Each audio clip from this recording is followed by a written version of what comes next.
என்ன இது 100 கிராம் காய்ந்த வாழை இலை $10.99 132 இது வரைக்கும் பில் பட்டிருக்கா. ஷிப்பிங்குக்கு வேறையா $25.69 எடுக்கிறாங்களா? நம்ப முடியாமல் இருக்குது தானே, நம்பித்தான் ஆகணும். காய்ந்த கத்தா இலையை பாருங்கள், 15 காய்ந்த கத்தா இலைகள் $5.55 351 இது வரைக்கும் பில் பட்டிருக்கு. அதே மாதிரி மாயிலை 100 மாயிலை பார்த்தீங்கன்னு சொன்னால் $14.99 இது வரைக்கும் 27 வீழ்பட்டிருக்கு.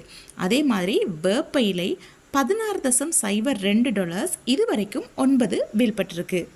இது எப்படி அப்படி இன்டர்நெட்டை யூஸ் பண்ணி பணம் சம்பாதிக்கிறதுக்கு நிறைய வழிகள் இருக்குது. அதில் ஒரு இலகுவான வழி தான் ஈபே. இந்த விஷயம் நிறைய பேருக்கு தெரியறதில்லை. பாதி பேருக்கு ஈபேன்ற ஒரு விஷயம் இருக்குது அப்படின்றது தெரிஞ்சிருந்தாலும், ஆனால் அவங்களுக்கு அக்கௌண்ட் எப்படி க்ரியேட் பண்ணுறது, அந்த அக்கௌண்ட்டை சஸ்பெண்ட் ஆகாமல் எப்படி பாதுகாத்து கொள்றதுன்ற நிறைய விஷயங்கள் தெரிவது கிடையாது.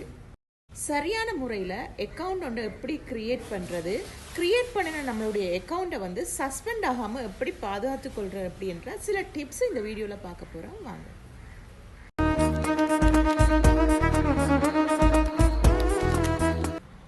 புதுசாக நீங்கள் ஈபே அக்கௌண்ட் க்ரியேட் பண்ணி பிஸ்னஸ் நீங்கள் ஸ்டார்ட் பண்ண போகிறீங்க அப்படின்னு சொன்னால் சில விஷயங்கள் நீங்கள் கட்டாயமாக கவனத்தில் கொள்ள வேண்டி வரும். அதில் முக்கியமான ஒரு விஷயம் தான், ஆல்ரெடி உங்களுக்கு ஒரு ஈபே அக்கௌண்ட் இருக்குது, அதில் நீங்கள் ப்ராடக்ட் பை பண்ணி கொண்டிருக்கீங்கன்னு சொன்னால் அந்த அக்கௌண்ட்டே நீங்கள் யூஸ் பண்ணலாம். அப்படி அக்கௌண்ட் இருக்கிறவங்க அதே டிவைஸில் நீங்கள் புதுசாக ஒரு ஈபே அக்கௌண்ட் க்ரியேட் பண்ண போக வேணாம். பழைய அக்கௌண்ட்டே நீங்கள் செல்லிங் அக்கௌண்ட்டாக சேஞ்ச் பண்ணிவிட்டு உங்களுடைய வியாபாரத்தை நீங்கள் ஈபேயில் ஸ்டார்ட் பண்ண முடியும்.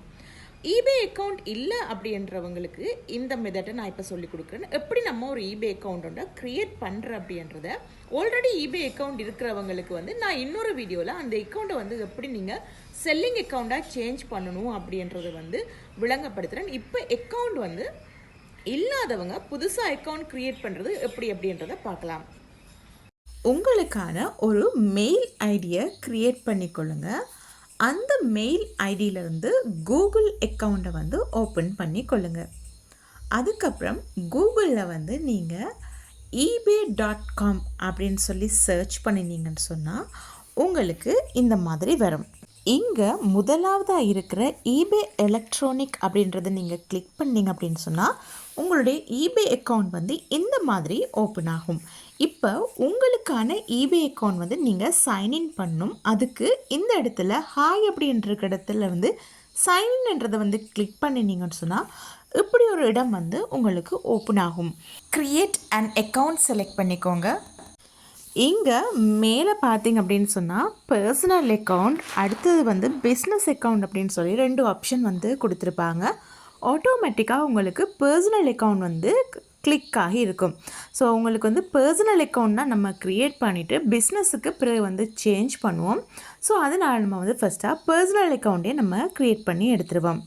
இப்போ கீழுக்கு உங்களுக்கு பார்த்தீங்கன்னா first name, last name, email address, password கேட்டிருக்காங்க. ஸோ உங்களுடைய ஃபர்ஸ்ட் நேம், லாஸ்ட் நேம் கொடுத்துக்கோங்க. அதே மாதிரி நீங்கள் என்ன ஜிமெயில் அட்ரஸ் நீங்கள் பிஸ்னஸுக்காக யூஸ் பண்ண போகிறீங்களோ அந்த ஜிமெயில் அட்ரஸை கொடுத்துக்கோங்க. அண்ட் அது நேரம் ஈபேக்கான ஒரு பாஸ்வேர்டையும் நீங்கள் கொடுத்துக்கோங்க. இங்கே கேட்கப்பட்டிருக்கிற சகல விஷயங்களையும் நீங்கள் ஃபில் பண்ணால் மாத்திரம்தான் உங்களுக்கு கீழுக்கு க்ரியேட் பர்சனல் அக்கௌண்ட் என்ற இருக்கிற ஆப்ஷன் அந்த ஆஷ் கலரில் இருக்கு இல்லையா, இந்த ஆப்ஷன் ப்ளூ கலராக கலர் சேஞ்ச் ஆகும். இப்போ இங்கே இருக்கிற க்ரியேட் பர்சனல் அக்கௌண்ட் என்ற அதை கிளிக் பண்ணிங்க அப்படின்னு சொன்னால் உங்களுடைய பாஸ்வேர்ட் சர்வ் பண்ணவா அப்படின்னு கூகுளில் சர்வ் பண்ணி வைக்கவா அப்படின்னு சொல்லி உங்களுக்கு ஒரு ஆப்ஷன் காட்டும். உங்களுக்கு தேவைன்னு சொன்னால் நீங்கள் சர்வ் பண்ணி வச்சுக்கொள்ளலாம். இல்லை எனக்கு விருப்பம் இல்லை, எனக்கு பாஸ்வேர்டெல்லாம் ஞாபகமாகவே இருக்கும் அப்படின்னு சொன்னால் நீங்கள் சர்வ் பண்ணி வச்சுருக்க வேண்டிய அவசியம் கிடையாது. ஆனால் நீங்கள் ஈபே அக்கௌண்ட்டுக்கு என்ன பாஸ்வேர்ட் கொடுத்தீங்க, எந்த மெயில் அட்ரஸ் கொடுத்தீங்க அப்படின்றத கட்டாயம் ஒரு புத்தகத்தில் எழுதி வச்சுக்கோங்க.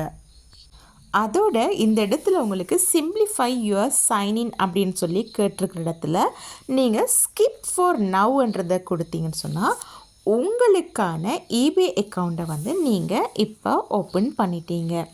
இந்த முறையில் தான் நமக்கான eBay அக்கௌண்ட்டை வந்து க்ரியேட் பண்ணுறது. இந்த eBay அக்கௌண்ட் பார்த்தீங்கன்னு சொன்னால், நீங்கள் இந்த eBay அக்கௌண்ட்டை க்ரியேட் பண்ண உடனே நீங்கள் செல்லிங் பண்ணலாம் அப்படின்னு சொல்லி கேட்டிங்கன்னா இல்லவே கிடையாது. இப்போ நம்ம க்ரியேட் பண்ணியிருக்கிறது பையிங் அக்கௌண்ட் மாத்திரம்தான்.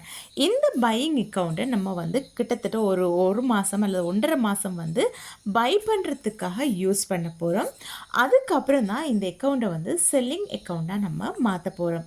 ஸோ செல்லிங் அக்கௌண்ட், ஒரு பையிங் அக்கௌண்ட்டை வந்து செல்லிங் அக்கௌண்ட்டாக எப்படி மாற்றுற அப்படின்றத நான் அடுத்தடுத்த வீடியோவில் வந்து உங்களோட ஷேர் பண்ணிக்கொள்கிறேன். நான் இந்த வீடியோவில் எப்படி உங்களுக்கு ஒரு eBay அக்கௌண்ட் க்ரியேட் பண்ணணும் அப்படின்றத காட்டியிருக்கிறோம். அதன்படி நீங்கள் ஸ்டெப் பை ஸ்டெப்பாக வந்து உங்களுடைய பையிங் eBay அக்கௌண்ட்டை வந்து க்ரியேட் பண்ணி கொள்ளுங்கள். eBay சம்மந்தமாக ஏதாவது டவுட் உங்களுக்கு இருக்கும் அப்படின்னு சொன்னால் நீங்கள் தயங்காமல் கமெண்ட்டில் வந்து கமெண்ட் பண்ணுங்கள். என்னால் முடிஞ்ச அளவு உங்களுக்கு வந்து அந்த டவுட்ஸை வந்து கிளியர் பண்ணுறதுக்கு நான் ட்ரை பண்ணுறேன். மிக முக்கியமான ஒரு விஷயம் கட்டாயம் எல்லாரும் நினைவில் வச்சுக்கொள்ளுங்க. நீங்கள் எந்த பேரில் eBay அக்கௌண்ட் ஓப்பன் பண்ணுறீங்களோ அதே பேரில் தான் உங்களுக்கு வந்து பெயோனியர் அக்கௌண்ட் வந்து ஓப்பன் பண்ண முடியும். ஸோ அதனால் அக்கௌண்ட் வந்து நீங்கள் க்ரியேட் பண்ணும் பொழுது நேரத்தோடய நீங்கள் வந்து உங்களுக்கு என்ன இமெயில் அட்ரஸ் தேவை, அதுக்கான பாஸ்வேர்டு என்ன அப்படின்றதெல்லாம் வந்து ஆல்ரெடி நீங்கள் அதெல்லாம் ப்ரிப்பேர் பண்ணி வச்சுட்டு அதுக்கப்புறம் வந்து அக்கௌண்ட் வந்து க்ரியேட் பண்ண ஆரம்பிச்சிட்டிங்கன்னு சொன்னால் உங்களுக்கு எந்த ஒரு பிரச்சனையும் வந்து ஏற்படாது. ஸோ நீங்கள் எந்த பேரில் உங்களுடைய eBay அக்கௌண்ட் வந்து ஓப்பன் பண்ணுறீங்களோ அதே பேரில் தான் உங்களுக்கு வந்து பெயோனியர் அக்கௌண்ட் வந்து ஓப்பன் பண்ண வேண்டி வரும். இதையும் வந்து ஞாபகத்தில் வச்சுக்கோங்க. இந்த வீடியோவை முடிஞ்சால் உங்களுடைய ஃப்ரெண்ட்ஸுக்கும் ஷேர் பண்ணுங்கள். உங்களை மாதிரியே அவங்களும் பார்ட் டைமாக ஏதாவது ஏர்ன் பண்ணணும் அப்படின்னு நினச்சிட்டு இருந்தாங்கன்னா அவங்களுக்கும் இந்த வீடியோவை ஷேர் பண்ணி அவங்களையும் வீட்டில் இருந்து ஏதாவது ஏர்ன் பண்ண ஹெல்ப் பண்ணுங்கள்.